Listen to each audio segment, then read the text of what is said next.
মাধ্যমে তার উপরে যখন কোরআন নাযিল হলো, আমি শান গাই বদমাইশ, তুমি লাউ চেনো না, তুমি কদু বলে খাও না। আর তারা আবার ওলামায়ে কেরামকে বলতে বলতে শয়তান। অবশেষে একই হতে যাচ্ছে শায়েখ আহমদুল্লাহ হুজুরের। আমরা জানি যে ইতিমধ্যে শায়েখ আহমদুল্লাহ হুজুরের একটি বক্তব্য সোশ্যাল মিডিয়ায় ব্যাপক ভাইরাল হয়েছে এবং এটি নিয়ে গিয়াসউদ্দিন তাহের হিসাবেও খুবই সমালোচনা করেছেন।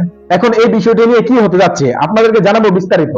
তাহলে কি শায়েখ আহমদুল্লাহ হুজুরকে এসব কথা বলার কারণে গ্রেফতার হলেন গিয়াসউদ্দিন তাহেরি? তো আজকে আপনাদেরকে প্রমাণ সহকারে দেখাবো, তাই বলছি অবশ্যই পুরো ভিডিওটি না টেনে মনোযোগ সহকারে দেখবেন, তাহলে সবকিছু বুঝতে পারবেন ইনশাআল্লাহ। তো ভিডিওতে চলে যাবো তার আগে আপনাদের কাছে আমার ছোট্ট একটি অনুরোধ, আপনি যদি আমার চ্যানেলে নতুন দর্শক হয়ে থাকেন তাহলে অবশ্যই চ্যানেলটি সাবস্ক্রাইব করে পাশে থাকা বেল আইকনটি বাজিয়ে দিতে ভুলবেন না। আর যারা অলরেডি আমার চ্যানেলটি সাবস্ক্রাইব করেছেন তাদেরকে জানাই অসংখ্য ধন্যবাদ। তো দর্শক শ্রোতা, চলুন ভিডিওটি শুরু করা যায়। তো শুরুতে চলুন শায়েখ আহমদুল্লাহ হুজুরকে নিয়ে একটি ভিডিও ফুটেজ দেখে আসি। নবুয়ত পেলেন কিসের মাধ্যমে? তার উপরে যখন কোরআন নাযিল হলো তার মাধ্যমেই তো, তাই না? কোরআন যখন নাযিল হলো তিনি তো তখন নবুয়ত পেলেন, নবী হলেন, তাই না? কোরআন নাযিল হওয়ার আগে বলেছিল কেউ মুহাম্মদকে মানো, মুহাম্মাদের ইত্তেবা করো, এরকম তো কিছু বলা হয়নি। তো তার উপরে যখন ইকরা বিসমি রাব্বিকাল্লাযী খালাক আয়াতের আয়াত নাযিল হলো, পড়ুন আপনার প্রভুর নামে যিনি আপনাকে সৃষ্টি করেছেন, এই আয়াতের মাধ্যমে তিনি নবুয়ত লাভ করলেন, তখন তিনি নবী হলেন। তো এর আগে এটা হলো বাতিলদের আকীদা। কেন? ওদের একটা আকীদা হলো আউয়ালু মা খালাকাল্লাহু নূরি, আল্লাহ তাআলা সর্বপ্রথম নবীর নূর সৃষ্টি করেছেন, তার মানে আদমের আগেও নবী। অথচ হাদিসের মধ্যে কি এসেছে? আল্লাহ তাআলা সর্বপ্রথম কলম সৃষ্টি করেছেন। কি সৃষ্টি করেছেন? কলম। আচ্ছা, আপনারা কি বলবেন? আমি এসএসসি পরীক্ষা হলো না, এসএসসি পরীক্ষা দিয়েছি, তাই আমি এসএসসি পরীক্ষায় পাস করেছি, তাই পাস, নাকি না পরীক্ষা দিয়ে না পাস করেও পাস? আপনারা কি মনে করেন? পরীক্ষা দিয়ে পাস করার পরে পাস, না না পরীক্ষা দিয়ে না পাস করে পাস? পরীক্ষা দিয়ে পাস করার পরে পাস। কেন হবে? কেন? তাকদীরে তো আছেই, আগেই তো লিখে রেখেছেন আল্লাহ তাআলা আসমান জমিন সৃষ্টির, সবকিছু সৃষ্টির 50,000 বছর আগে মানুষের তাকদীর লিখে রেখেছেন। ওই দিন তো লিখে রেখেছেন যে আমি এসএসসি পরীক্ষা দিব, আবার এটা দেখা লাগবে কেন? কথা বোঝেননি? এরকম যুক্তি তর্ক করলে অনেক দূর চলে যাওয়া যায়। এইজন্য বিশুদ্ধ আকীদা হচ্ছে রাসূল সাল্লাল্লাহু আলাইহি সাল্লাম 40 বছরে কয়েকদিন কম বেশি তিনি নবুয়ত পেয়েছেন, তখন থেকে তিনি বিশ্বনবী মুহাম্মদ সাল্লাল্লাহু আলাইহি সাল্লাম, তখন থেকে তার আনুগত্য করা, ইত্তেবা করা আমাদের জন্য জরুরি হয়ে গেছে। মেয়েরা কুরবানির পশু জবাই করতে পারবে কি? কুরবানির পশু মেয়েরা জবাই করতে পারবে, এই অনুমতি আছে যদি পর্দা মেইনটেইন করে করতে পারে। কিন্তু যেহেতু পুরুষের সংখ্যা, পুরুষ রয়ে গেছে, এই জন্য মেয়েদের জবে করা উচিত নয়, পুরুষেরাই জবে করবে।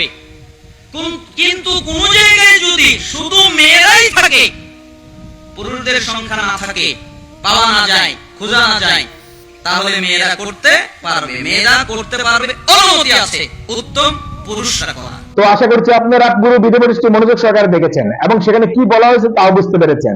এই বিষয় নিয়ে যদি আপনাদের কোনো মতামত থাকে তাহলে অবশ্যই তা কমেন্ট করে জানাতে পারেন। এখন চলুন এই বিষয়টি নিয়ে আরেকটি গুরুত্বপূর্ণ ভিডিও দেখে আসি। আমি শান গাই না, আমি শান গাই বদমাইশ, তুমি লাউ চেনো না, তুমি কদু বলে খাও না। আর তারা আবার ওলামায়ে কেরামকে বলতে বলতে শয়তান পর্যন্ত বলে ফেলে। আল্লাহ ইয়াযু বিল্লাহ, আল্লাহ এখান থেকে হেফাজত করুন। নাম হইল আহমদুল্লাহ। কতবার যখন আবহাওয়া অফিস থেকে কইছে বৃষ্টি নামবো, যায় দূর থেকে নামাজ পড়ছে, পরে বৃষ্টি নামছে, আয় উঠছে রে, আর ওখান দিন পাঁচ বছর এটা অমন নেই। আবহাওয়া আমার কইছে মে মাসে বৃষ্টি ওখান আনো কেরামতি। হ্যাঁ, আচ্ছা যাক, টাটা বিরা কি মারছেন, যাক তা কবরে পরে আইসি করে বললেন ওই যে আহমদুল্লাহ শয়তানদা, ওই যে আহমদুল্লাহ শয়তানদা। সালাতুল ইস্তিসকা এবং ইস্তিসকার পরে যে দোয়া, এইটা নিয়ে আপনারা দেখেছেন বিভিন্ন পর্যায়ে কিছু ব্যক্তিবর্গ, কিছু আলেম নামধারী যাদের বিভিন্ন কার্যকলাপ জালেমদের সাথে যায়, এরকম ব্যক্তিরা সুনামধন্য ওলামায়ে কেরামের ব্যাপারে মঞ্চে বসে শয়তান শব্দ পর্যন্ত ব্যবহার করেছে। এটা খুব একটা লজ্জাজনক এবং বোধের গভীরতা একটা মানুষের কমে গেলে কোন পর্যায়ের কথা মানুষ স্টেজে বলতে হয়, কোন পর্যায়ের কথা মানুষ ঘরে বলতে হয়, এটা হারায় ফেলে তখন স্টেজ আর ঘর, বেডরুম আর তার হচ্ছে ড্রয়িং রুম সবগুলি তখন গুলায় ফেলে। প্রিয় ভাইয়েরা, আমি আপনাদের কাছে বুঝাতে চাই, দেখেন যুক্তি দিয়ে যদি আপনি কোন জিনিস বুঝতে চান, তাহলে আমার কাছে অকাট্য এরকম কিছু দলিল আছে, আপনাকে মানতে হবে। রাসূলুল্লাহ সাল্লাল্লাহু আলাইহি ওয়াসাল্লাম সালাতের পরে, ফরজ সালাতের পরে সকল সাহাবায়ে কেরামকে নিয়ে একসাথে আল্লাহুম্মা রাব্বানা আতিনা ফিদ দুনিয়া হাসানা রাব্বির আনহুমা কামা রাব্বায়ানি সগীরা রাব্বানা যালামনা আনফুসানা রাব্বানা জাআলনা মুকিমাস সালাতি ওয়া মিন যুররিয়াতিনা, এইরকম কোন দোয়া সকলকে নিয়ে করছেন, এরকম কোরআন সুন্নাতে একটা ভুয়া দলিলও নাই। দোয়া করছেন, ভালো করে বুঝেন, মুনাজাত করেছেন, দোয়া করেছেন, তাসবিহাত পড়েছেন। আপনি এটা অস্বীকার করলে আপনি হাদিস অস্বীকারকারী হবেন। কিন্তু যত মুসল্লি ছিল সব মুসল্লি মিলে হাত তুলায়, আবু বকর, ওমর, ওসমান রিদওয়ানুল্লাহি তাআলা আজমাইন, সাহাবায়ে কেরাম, ইমাম আযম আবু হানিফা অথবা যত ইমাম আছেন, তারা সবাই মিলে হাত তুলে তুলে প্রত্যেক নামাজের পরে পরে এটাই করছেন। এটা না করা কি খারাপ মনে করছেন?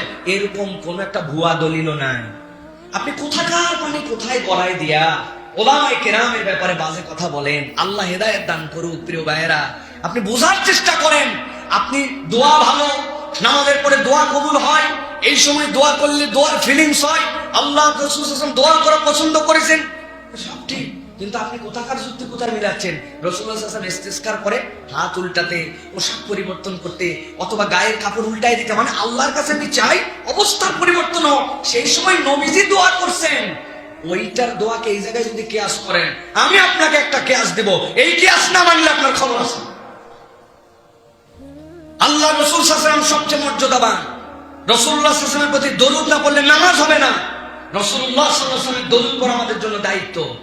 কিন্তু কত বড় বেয়াদব নবী করিম সাল্লাল্লাহু আলাইহি ওয়াসাল্লামের দরুদ আপনি বসে পড়েন, আপনি নামাজের মধ্যে দাঁড়ালেন, সানা পড়লেন, সূরা ফাতিহা পড়লেন, অন্য সূরা মিলালেন, রুকু সিজদা সব করে বসে বসে আল্লাহুম্মা সাল্লি আলা মুহাম্মাদ ওয়া আলা মুহাম্মাদ বলেন। নবী মর্যাদাবান, অতএব আপনার জন্য সিদ্ধান্ত হচ্ছে না আমরা আর বসে দরুদ পড়ব না, আমরা এখন তেয়া অবস্থায় দরুদ পড়ব। মানবেন না কেন? মানবেন না কেন?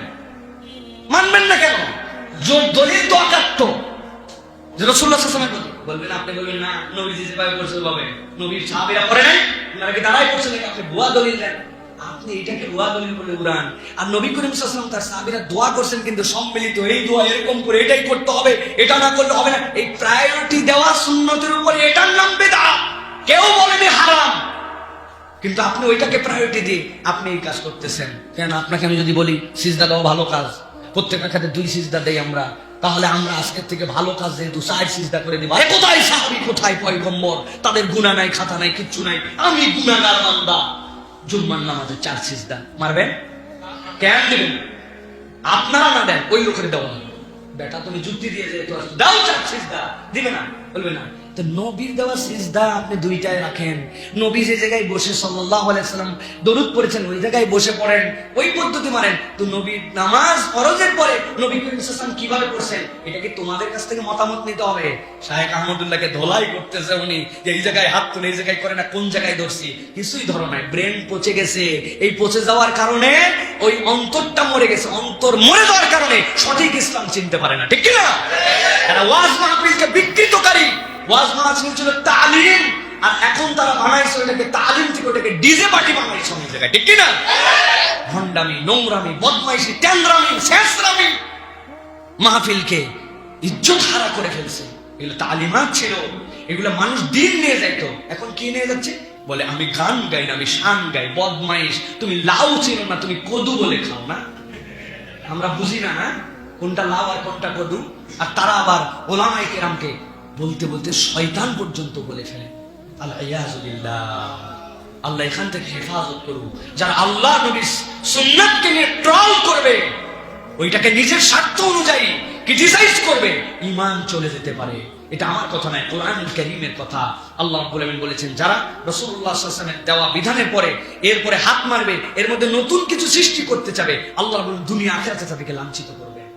কনস্ট্রাকটিভ কাজ করেন, মানুষ চলে যাবে, কিন্তু মানুষের এই কাজ রয়ে যাবে। হই হই হই হই, তারপরে এই সকল এখন জমান আছে, গলা আছে, সামনে 20 জন লোক হয়, কিচ্ছু থাকবে না, এগুলা চলে যাবে 2, 4, 5, 10 বছর পর চলে যাবে। কিন্তু আপনার কথার শুরু আছে, শেষ আছে, আপনার তাফসীর আছে, আপনি বলে গেছেন, একটা মানুষের হৃদয়ে রয়ে গেছে, ওইটা কিয়ামত পর্যন্ত থেকে যাবে। সমাজের জন্য, দেশের জন্য, মানুষের জন্য মানবিক কাজ করে যান, মানুষ রয়ে যাবে। কিন্তু এইগুলা নিয়ে যদি আমরা ক্রিটিসাইজ করি, আকল জ্ঞানহীন কাজ করি, মানুষের কাছে আরো লজ্জিত হয়ে ছোট হয়ে যাবে, ঠিক কিনা? আশা করছি আপনারা পুরো ভিডিওটি মনোযোগ সহকারে দেখেছেন এবং সেখানে কি বলা হয়েছে তাও বুঝতে পেরেছেন। এই বিষয় নিয়ে যদি আপনাদের কোনো মতামত থাকে তাহলে অবশ্যই তা কমেন্ট করে জানাতে পারেন। ভিডিওটি এই পর্যন্ত, দেখা হচ্ছে পরবর্তী ভিডিওতে। সে পর্যন্ত সবাই ভালো থাকবেন, সুস্থ থাকবেন। আল্লাহ হাফেজ।